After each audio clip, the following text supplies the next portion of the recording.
सुखकर्ता दुःखहर्ता वार्ता विघ्नाची पूर्वे पूर्वे प्रेम कृपा जयाची सर्वांगी सुंदर ओटी शेंदुराची कंठी झळके माळ मुक्ता फळाची जय देव जय देव।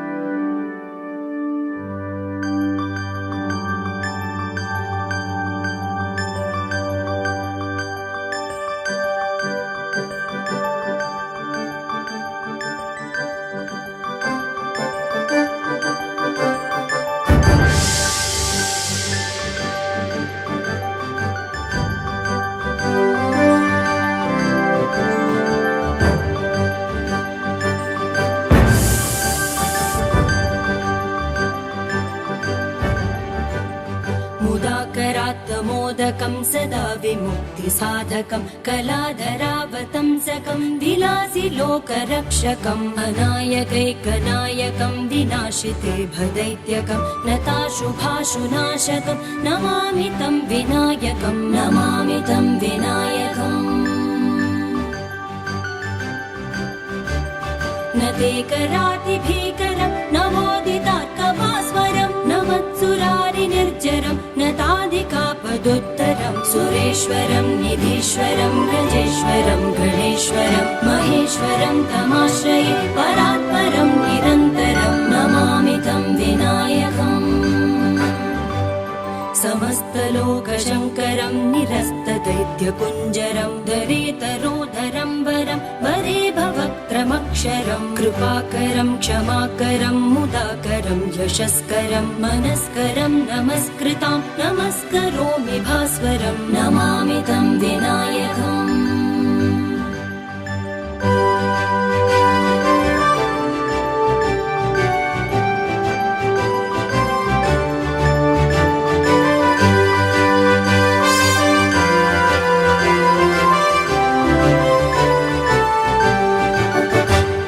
अकिञ्चनार्तिमार्जनं चिरन्तनोक्तिभाजनं पुरारिपूर्वनन्दनं सुरारिगर्वचर्वणं प्रपञ्चनाशभीषणं धनञ्जयादिभूषणं कपोलदानवारणं भजे पुराणवारणं नमामि तं विनायकम्। नितान्तकान्तदन्तकान्तिमन्तकान्तकात्मजम् अचिन्त्यरूपमन्तहीनमन्तराय कृन्तनं हृदन्तरे निरन्तरं वसन्तमेव योगिनां तमेकदन्तमेव तं विचिन्तयामि सन्ततं नमामि तं विनायकम्। महागणेश पञ्चरत्नमादरेण योन्वहं प्रजल्पति प्रपातके हृदि स्मरन् गणेश्वरम् अरोगितामदोषतां सुसाहितीं सुपुत्रतां समाहितायुरष्टभूतिमभ्युपैति सोचिरा नमामि तं विनायकम्।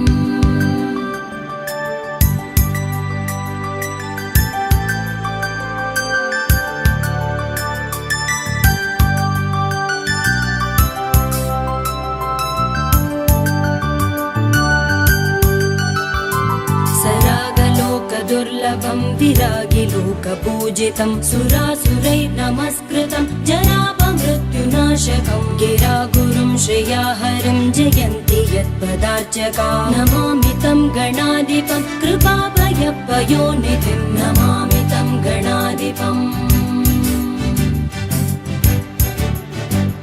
गिरीन्द्रजामुखाम्बुज प्रमोददानभास्करं खरीन्द्रवक्त्रमानताङ्गसंगवारणोद्यतं सरीसृपेशभद्रकुक्षिमाश्रयामि सन्ततं शरीरकान्तिनिर्जिताब्जबन्धुबालसन्ततिं नमामि तं गणाधिपम्।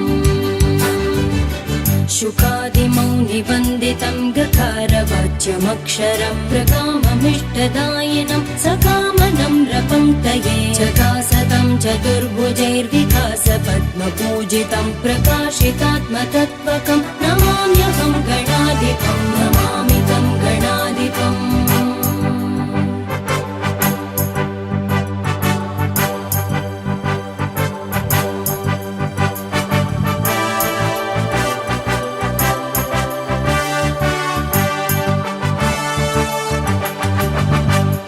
नराधिपद्वदायकं स्वरादिलोकदायकं ज्वरादिरोगवारकं निराकृतासुरव्रजं कराम्बुजोल्लसत्सृणिं विकारशून्यमानसै हृदा सदा विभावितं मुदा नमामि विघ्नपं नमामि तं गणाधिपम्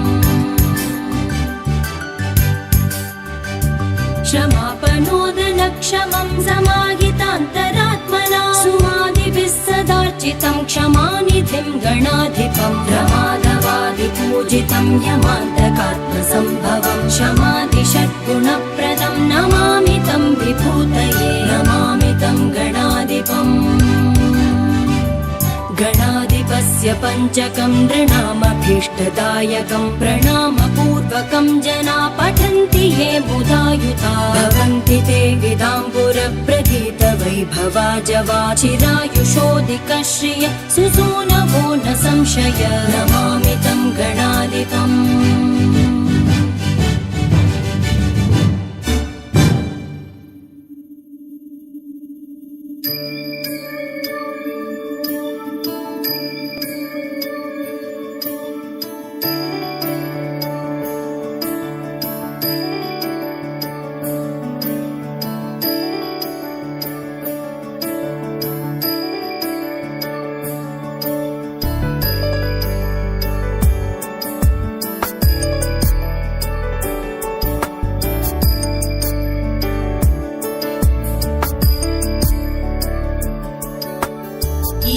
गिरीश नरेश परेश महेश विलेशय भूषण भो साम्ब सदाशिव शम्भो शङ्कर शरणं मे तव चरणयुगम्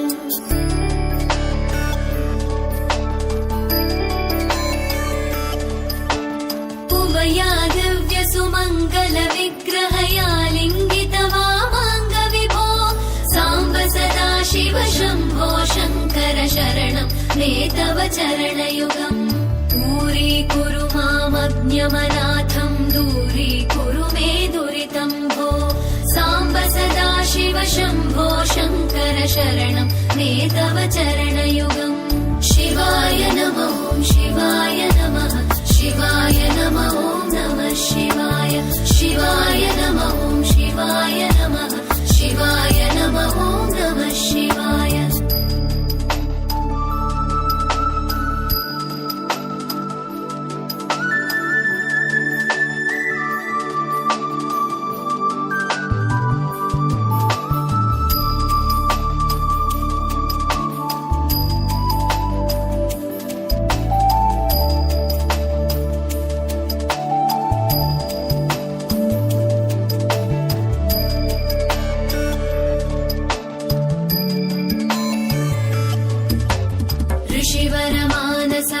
सचराचर जनन स्थितिलय कारण भो साम्ब सदाशिव शम्भो शङ्कर शरणं मे तव चरणयुगम्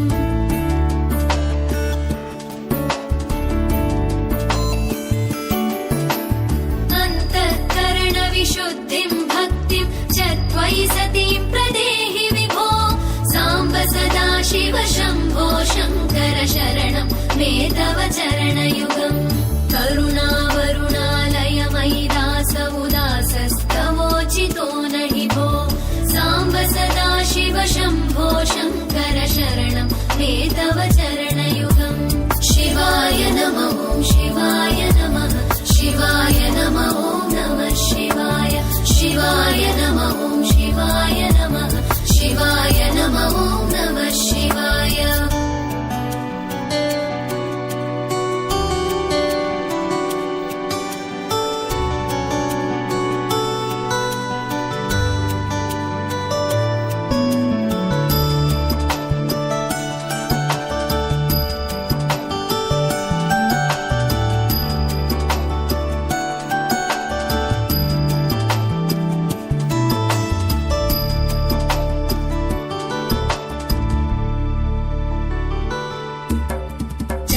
कैलासनिवास प्रमथ गणाधीश भूसुरार्चित भो साम्ब सदाशिव शम्भो शङ्कर शरणं मे तव चरणयुगम्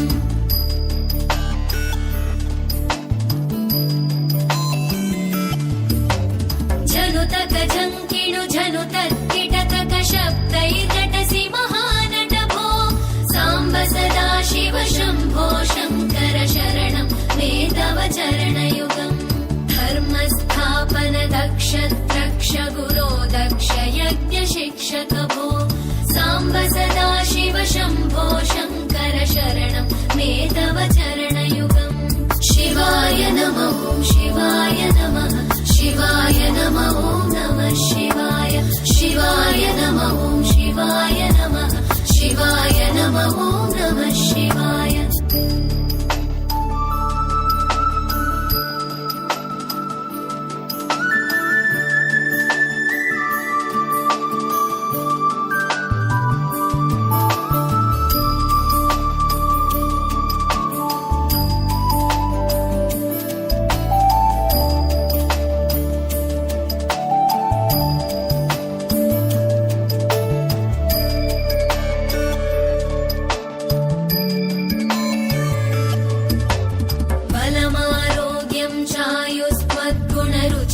चिरं प्रदेहि विभो साम्ब सदा शिव शम्भो शङ्कर शरणं मे तव चरणयुगम्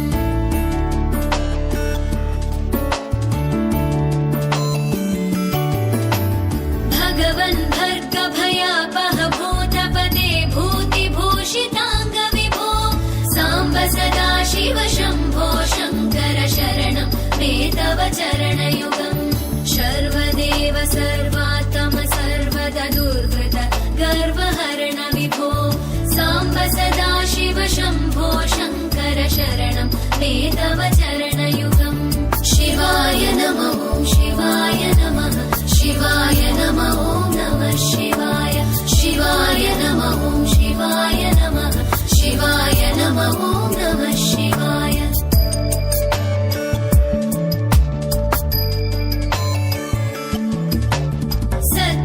ज्ञानमनन्तं ब्रह्मेत्येतल्लक्षणलक्षित भो साम्ब सदा शिव शम्भो शङ्कर शरणं मे तव चरणयुगम् हा हा हू हू मुखसुरगायक गीता पदानपद्य विभो साम्ब सदा शिव शम्भो शङ्कर शरणं मे तव चरणयुगम् शिवाय नमः शिवाय नमः शिवाय नमः नमः शिवाय शिवाय नमः शिवाय नमः शिवाय नमः नमः शिवाय शिवाय नमः शिवाय नमः शिवाय नमः नमः शिवाय शिवाय नमः शिवाय नमः शिवाय नमः नमः शिवाय शिवाय नमः शिवाय नमः शिवाय नमः नमः शिवाय शिवाय नमः शिवाय नमः शिवाय नमः नमः शिवाय भद्रं कर्णेभिः शृणुयाम देवाः भद्रं पश्येमाक्षभिर्यजत्राः स्थिरैरङ्गैः स्तुष्टुवागुंसस्तनूभिः यशेम देवहितं यदायुः स्वस्ति न इन्द्रो वृद्धश्रवाः स्वस्ति नः पूषा विश्ववेदाः स्वस्ति नस्ताक्ष्यो अरिष्टनेमिः स्वस्ति नो बृहस्पतिर्दधातु ॐ शान्ति शान्ति शान्तिः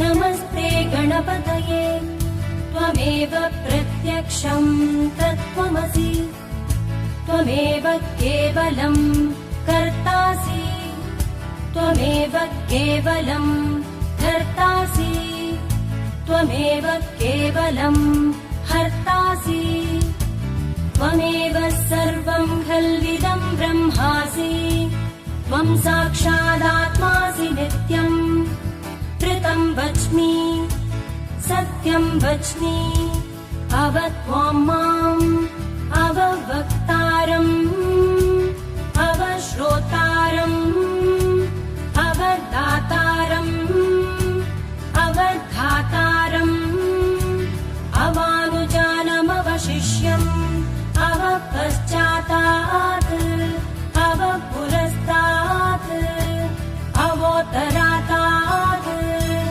अवदक्षिणातात् अवचोर्ध्वातात् अवाधारातात् सर्वतो मां पाहि पाहि समन्तात्।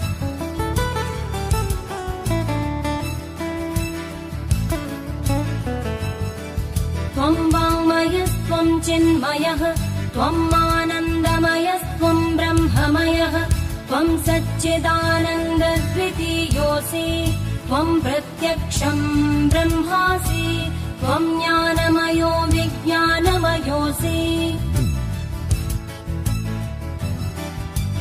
सर्वं जगदिदं त्वत्तो जायते सर्वं जगदिदं त्वत्तस्तिष्ठति सर्वं जगदिदं त्वयि लयमेष्यति सर्वं जगदिदं त्वयि प्रत्येति।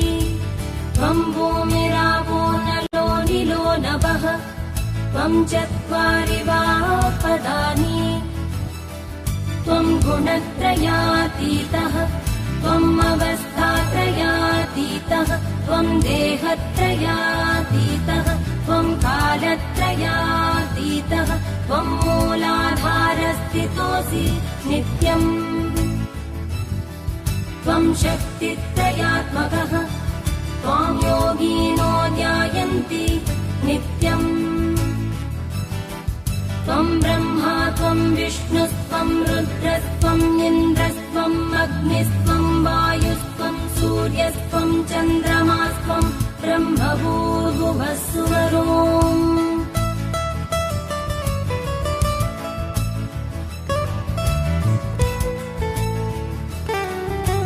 गणादिं पूर्वमुच्चार्य वर्णादिं तदनन्तरम् अनुस्वार परतरः अर्धेन्दुलसितम् तारेण ऋद्धम् एतत्तव मनुस्वरूपम् गकार पूर्वरूपम् अकारो मध्यमरूपम् अनुस्वारश्चान्त्यरूपम् बिन्दुरुत्तररूपम् नादः सन्धानम् सगंहिता सन्धिः सैषा गणेशविद्या गणकऋषिः निश्चृद्गायत्री छन्दः गणपतिर्देवता। ॐ गं गणपतये नमः। एकदन्ताय विद्महे वक्रतुण्डाय धीमहि तन्नो दन्तिः प्रचोदयात्।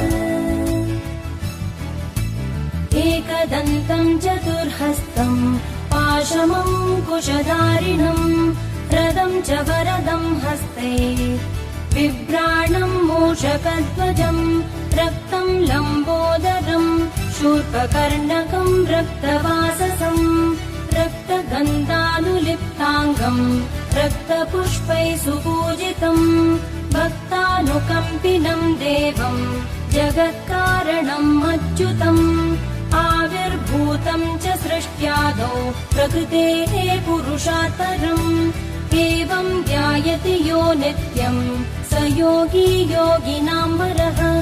नमो व्रातपतये नमो गणपतये नमः प्रमथपतये नमस्ते अस्तु लम्बोदरायैकदन्ताय विघ्ननाशिने शिवसुताय वरदमूर्तये नमः।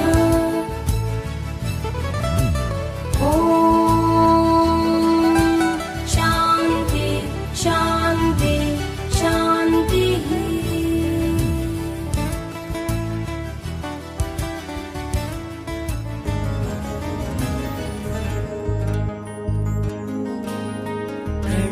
शिरसा देवं गौरीपुत्रं विनायकं भक्तावासं स्मरे नित्यम् आयुर्कामार्थसिद्धये आयुर्कामार्थसिद्धये।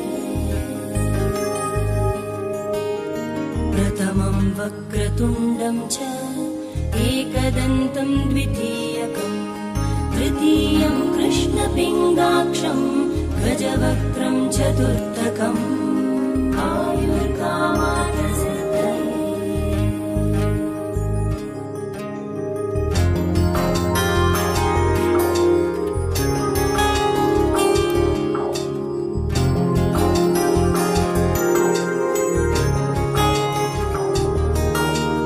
लम्बोदरं पञ्चमं च षष्ठं विकटमेव च सप्तमं विघ्नराजं च धूम्रवर्णं तथाष्टमम् आयुर्कामार्थसिद्धये आयुर्कामार्थसिद्धये।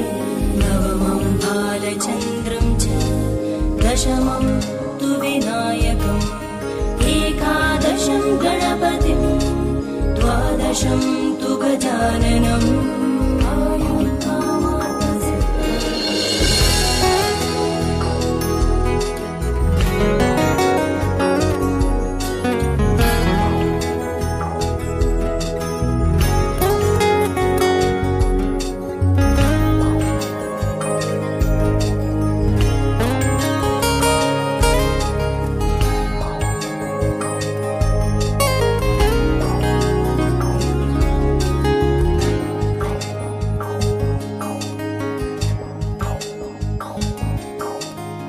गजानन पद्मार्कं गजाननं महर्निशम् अनेकदन्तं भक्तानाम् एकदन्तम् उपास्महे। सुमुखश्चैकदन्तश्च कपिलो गजकर्णकः लम्बोदरश्च विकटो विघ्नराजो गणाधिपः धूम्रकेतु गणाध्यक्ष भालचन्द्रो गजाननः वक्रतुण्ड शूर्पकर्णो हेरम्बस्कन्दपूर्वज आयुर्कामार्थसिद्धये आयुर्कामार्थसिद्धये। वक्रतुण्ड महाकाय कोटिसूर्यसमप्रभा निर्विघ्नं कुरु मे देव सर्वकार्येषु सर्वदा निर्विघ्नं कुरु मे देव सर्वकार्येषु सर्वदा निर्विघ्नं कुरु मे देव सर्वकार्येषु सर्वदा निर्विघ्नं कुरु मे देव सर्वकार्येषु सर्वदा निर्विघ्नं कुरु मे देव सर्वकार्येषु सर्वदा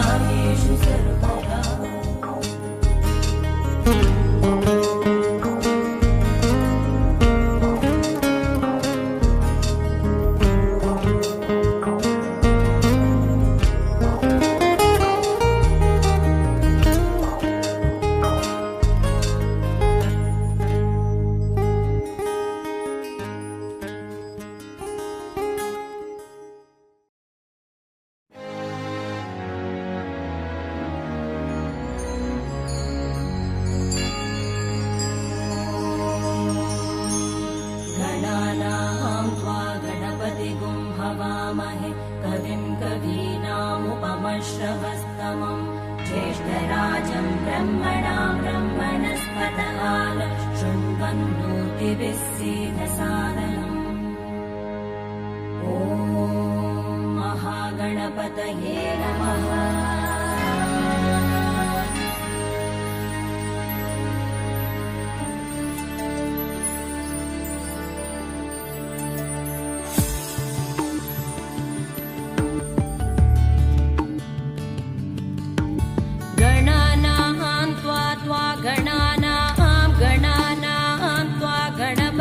गणपतिं त्वा गणानां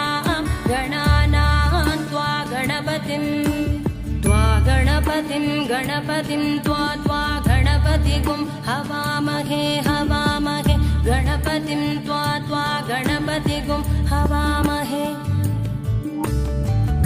गणपतिगुं हवामहे हवामहे गणपतिं गणपतिगुं हवामहे कविं कविगुं हवामहे गणपतिं गणपतिगुं हवामहे कविं गणपतिमिति गणपतिं हवामहे कविं कविगुं हवामहे हवामहे कविं कवीनां कवीनां कविगुं हवामहे हवामहे कविं कवीनां कविं कवीनां कवीनां कविं कविं कवीनामुपमश्रवस्तममुपमश्रवस्तम कवीनां कविं कविं कवीनामुपमश्रवस्तमम् कवीनामुपमश्रवस्तममुपमश्रवस्तमं कवीनां कवीनामुपमश्रवस्तमम् उपमश्रवस्तममित्युपमश्रवस्तमम् ज्येष्ठराजं ब्रह्मणां ब्रह्मणां ज्येष्ठराजं ज्येष्ठराजं ब्रह्मणा ब्रह्मणो ब्रह्मणो ब्रह्मणा ज्येष्ठराजं ज्येष्ठराजं ब्रह्मणां ब्रह्मणः ज्येष्ठराजमिति ज्येष्ठराजम्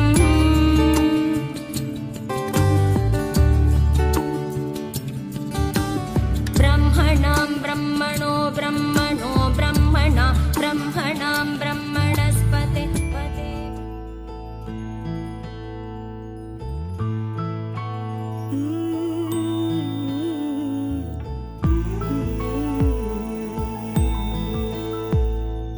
தாய்மை வாழ்கென தூய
सन्निधौ